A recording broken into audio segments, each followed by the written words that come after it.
I want to switch gears for just a moment to the strikes in Yemen that are happening right now, because I think those have raised some fears of escalation.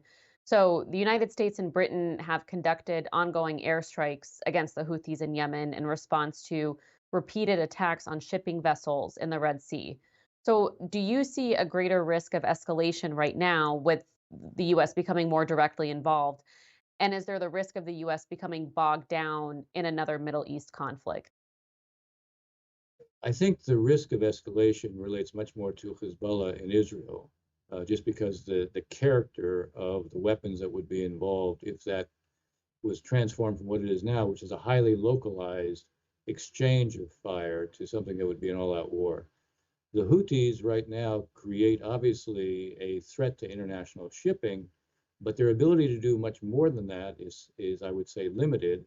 What the US and Britain in particular, with the backing of a number of other nations, at least another 10 nations, is geared towards reducing the means the Houthis have to attack the shipping. It's an entirely missile and air campaign on our part. It's geared towards, in many cases, hitting the Houthi launch sites before they can launch anti-ship missiles, hitting the radars so they're not in a position to be able to direct the fire. And the more the US and the UK and others are eroding the Houthi capabilities, the more I think that you'll see shipping able to return to the Red Sea.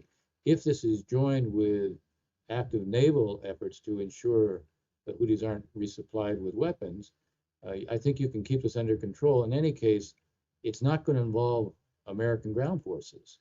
When we talk about being sucked into a Middle Eastern conflict, we obviously have images of Iraq and Afghanistan where you had large numbers of American forces on the ground.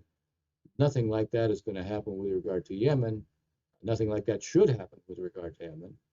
And the question is, at what point do the Houthis decide that the price they're paying in terms of losing their military wherewithal is enough for them to stop the attacks? My guess is because they're very defiant publicly, they will keep up the attacks, but we're already seeing the pace of those attacks, the character of those attacks, the numbers of missiles or drones involved, all of that has dropped dramatically since the initial strikes that the US and the UK have carried out. So I don't mean to minimize this, because obviously there are big shipping companies that made a decision not to go through the Red Sea, and traffic through the Suez Canal connected to the Red Sea is down by about 1/3. So I don't mean to minimize it, but I also think in terms of the threat of a much wider war in the Middle East, that's not really the locale that would trigger that.